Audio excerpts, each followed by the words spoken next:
Is Candela Obscura done for good? Oh no, it looks really bad for me. The month of June has come and gone, and surprisingly, or perhaps unsurprisingly if you pay attention to this channel, there was not a new season of Candela Obscura on Critical Role's schedule. While the streaming channel aired a Game Master Roundtable featuring the 4 GMs of Candela Obscura talking about their experiences running an arc of the show, there's been no announcement of a 5th chapter, and it looks like that's going to continue into July, given that Exandria Unlimited Downfall will take up the entire month's worth of Thursday slots. Now, we've talked before about Candela Obscura and its strengths and its weaknesses, but it's clear that the show is at a crossroad of sorts. Critical Role asked several pointed questions about the show in a recent survey, asking about whether fans like the horror theme, the game system, and the setting. It seems like Critical Role is taking their time before actually jumping into more Candela Obscura content to see whether they need to revamp the show. We actually released our suggestions on how to improve the layout of the show in a previous video, or just scrap it entirely. We always got to be cautious about not overdoing it with programming, because our content is long. It's long and dark and full of terrors.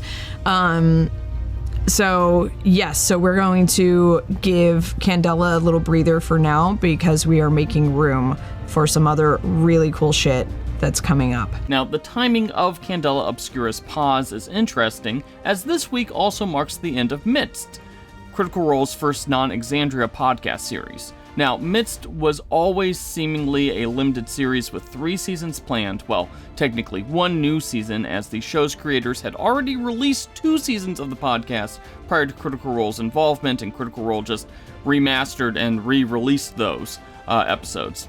But it's interesting in that a lot of Critical Role's expansion plans that we saw play out in late 2022 and 2023 are all coming to an end around the same time.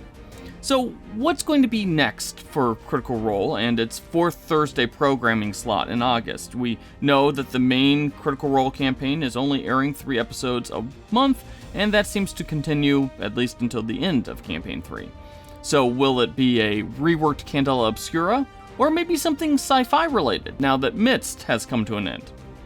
We'll note that Illuminated Worlds, the underlying game system of Candela Obscura, was billed as being for multiple settings, but we haven't heard much about it since Candela Obscura's release, although that could be because Darrington is focused on Daggerheart.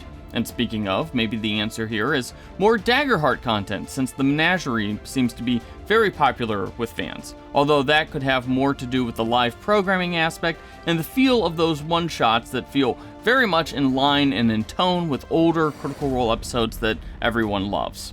Now, the big takeaways here that I think is that Critical Role fans tend to tune into fantasy stories and programming that involves the core cast. When the programming starts to inch away from one of those 2 lanes, or actually both of those 2 lanes, it seems that only a portion of the existing viewer base tends to tune in. Honestly, this seems to be the puzzle that Critical Role needs to crack. How can they make more programming without leaning on the core cast more, or the same fantasy stories over and over again? Not sure if I have a good answer, but then again, I don't get paid to come up with the answers to those sort of things. So, what do you want to see out of Critical Role? Let us know in the comments section, and don't forget to hit those like and subscribe buttons.